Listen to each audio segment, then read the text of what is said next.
Hi guys, welcome back to this video podcast and also this audio podcast. So in this podcast I'd like to talk to you about the ideas of belief systems. And I've done one recently about this where our beliefs really are our own.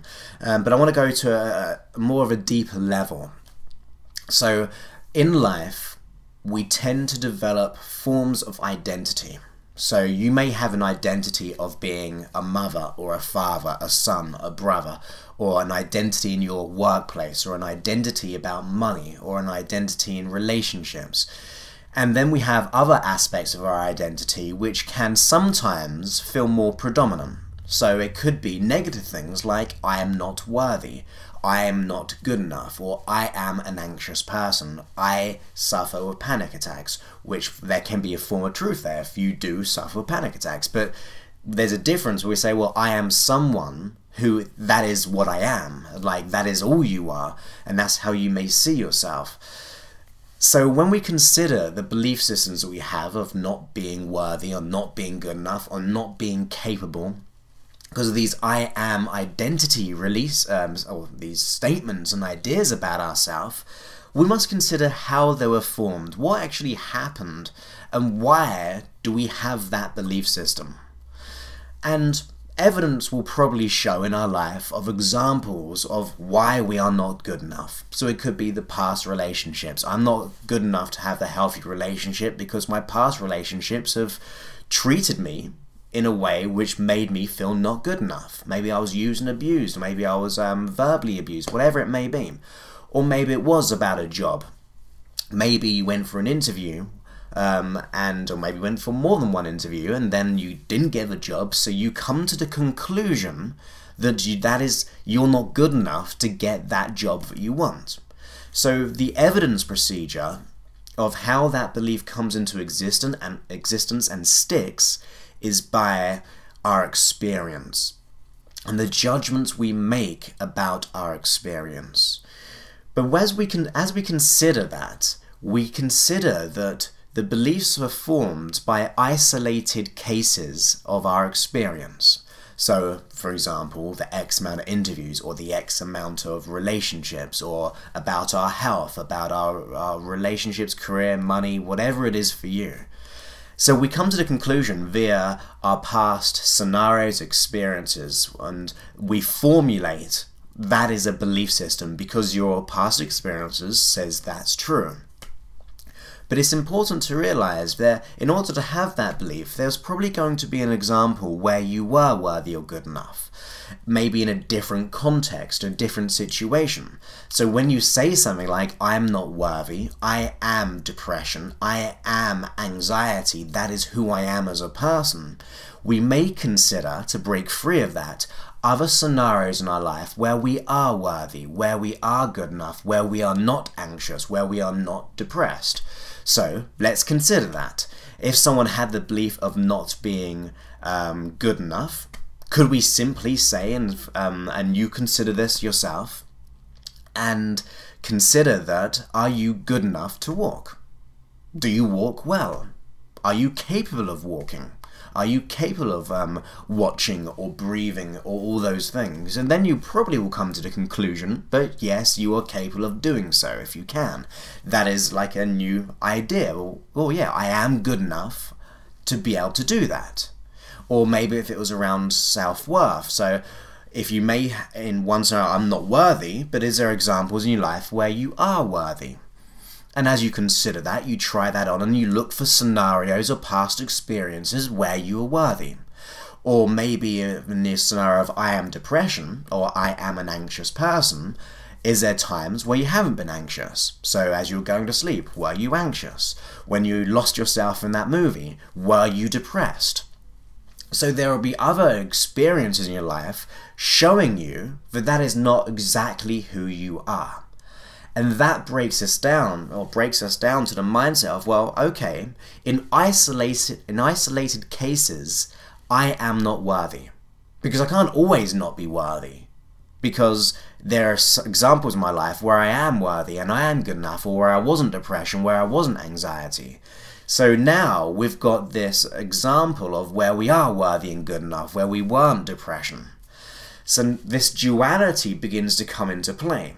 We're not always generalizing our future and our past as I am depression or I am not worthy, because now we're seeing other scenarios. And the more we look for different scenarios which prove to the contrary of that belief system, we will begin to break down the structure. So only through experience and continuous thinking and associations and relationships we build with that identity level of I'm not good enough, does that kind of surface structure, that raw structure of I am not good enough, begins to get stronger and more solid and has all the foundations to remain as an identity. But as soon as we consider everything which is not good enough, if that makes sense, or if I've even said it right, but we look for other examples where we are good enough and worthy, we're starting to break down that belief system. It can no longer hold absolute truth anymore, because there are other parts of our identity where we are worthy. So you could say to yourself, well, I'm not worthy, but then you bring to the example, or you're maybe not good enough, and then we bring to the example, well, are you a good enough parent? And you might go, well, yes, Joseph, I'm an absolute good enough parent. I always look after my children, or I am a good enough friend. So now we've got this duality of belief systems which actually go against each other. And the more you put your attention on the things you are good enough, we know that that association will build and it will start to filter through to other things. In other words, we're drawing our attention to the resources and ideas about ourselves and other examples of our life, which will have to filter through to break down the identity of not being good enough and not being worthy. The other thing to consider is that if you're not worthy, have you always not been worthy? And consider that. Have you always been not good enough? Have you always been depression? Have you always been anxiety or whatever the issue that you may be facing? And then you cast your mind back over time. Well, okay, I was not good enough when I was 20. I wasn't good enough when I was 10. I didn't feel good enough, and I believe I wasn't good enough at 5, but maybe 4. Maybe I was kind of good enough. I didn't come up with the idea that I wasn't good enough. Or if we go back further and further to the point, well, when I came out the womb, did I have thoughts of not being good enough? You might be thinking, well, I can't remember, but I couldn't imagine myself being depressed, anxious, not good enough, not worthy, or not good at job interviews. It just did not exist in your consciousness at that point. So now we've also got ideas that the behavior and belief system of not being good enough is not a solid belief system or absolute truth, because we've had an experience or a time where it didn't actually exist. Even if we go to conception, if you believe in past lives, there might be a past life where you did feel good enough and worthy. So no matter your belief system, you can track back in this life, or if you believe in other lives, you can track back to other lives where you had evidence where it just simply did not exist. So therefore, we can kind of come to the conclusion that the belief we hold about ourselves of not being worthy, I am depressed, or I am XYZ, it cannot always be true, because simply it was formulated through experience. And if we've had experiences where it did not exist, once again, we've got this idea that maybe if we didn't believe that once, maybe we can start to do that again. So the key is to realize that the belief systems we hold are only formulated through some experiences we go through. And the basis of that decision of maybe not being good enough, or I am depression, or I am anxiety, or I am phobic, or whatever it may be, the time of that decision was probably created when you were under stress, right? So if someone has an experience of not being good enough, maybe they were told by their, as a child, and at a time as a child, when you were told you were stupid, you were not good enough, you are in a state of anxiety, worry, and like really an emotional and maybe physical stress, especially if it's like a phobia of some sort, where you're very young or very old, you come to the conclusion in that instant that that is who you are. So you're not necessarily making the most logical decisions about yourself based on even knowledge, because you didn't have a knowledge as a child.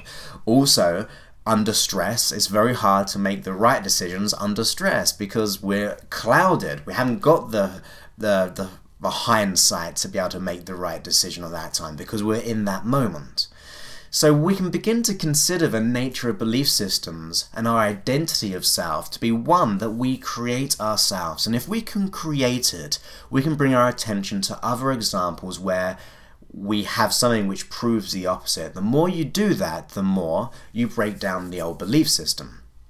As well as that, we may consider learnings. Well, what can I learn about this belief system? Well, maybe I didn't have all the learnings I needed at that time. I wasn't in the right place. I didn't have the right knowledge and wisdom because I was only 5 or 10 or 15 or 20 years old. Or maybe the belief system which was given to us, and by given I mean what we chose to accept, is something that we accepted, say when I was 5 and my mum said, "Oh, Joseph, you're not good enough. Why are you acting so stupid? Why are you a stupid person?" Which she didn't, by the way. But if she did, I take that belief on uncritically because I think that my mother knows everything or she has authority, and therefore I take that on.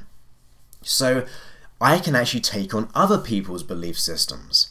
So it's very interesting to realize that the associations we make, like I am not good enough, I am happy, I am worthy, these are all subjective opinions, and ultimately you can have this at any given moment. If you watch a movie, and as I say, a comedy, and you are someone who is and has a belief of I am depressed, you were not maybe depressed in that moment while you lost yourself in that movie. So how can you be depressed? You're always in a constant flux of change, other than the judgments we make in that moment. And the judgments we make in any given moment dictate how we feel, right? So the thoughts we have create the feelings we have, and vice versa. If we feel down, we begin to think down. If we think down, we begin to feel down. All these types of mindsets come into play. But there's always that experience where we are free of something, where we don't have that problem, or we don't have that identity. So maybe if we kind of, throughout our day, we're going, I'm not worthy, I'm not good enough, I'm not capable, I'm depressed, I'm anxiety, we can actually be anything at any given moment. So we can be, I am happiness. And for that matter, why do we have to have identity? Have you ever thought about that? When it comes to other than like your name, yes, you need an identity to be able to know what is not you, maybe.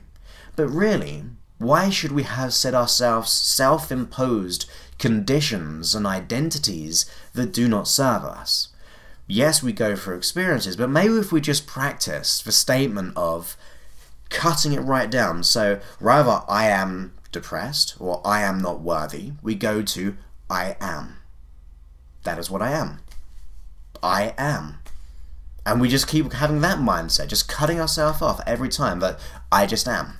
I am in this moment. Right now, yes, I am depressed, but I am also everything else. I am worthy, I am good enough, because as examples, it's all about our attention. So I would consider focusing on how we can change our identity by detaching from these statements that we always have in our mind, by just going to I am. Because when we I am, we are just considering everything which is not the problem. Because if you say I am depression, then you are also able to consider other things in that moment. Well, I am alive. I am wearing clothes. I am happy when I watch films. There's times where I am a good mother or a good father. So we're beginning to realize that the mindsets that we have are ultimately based on our thinking in that present moment. And the more we change our thinking, the more we'll change our belief systems. And therefore, we're undoing the beliefs that we may have about ourselves.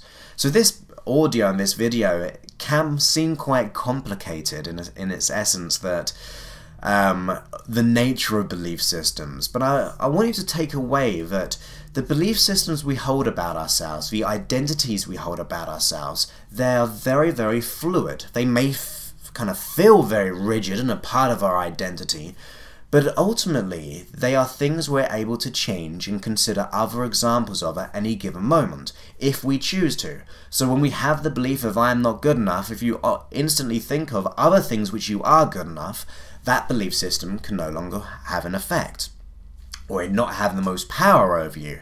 Because then you can think, well, what was I good in that situation? Well, when I was worthy at walking, or I was good enough at walking, well, I was confident. I was, didn't even think about it. How can I adapt that resource into interviews?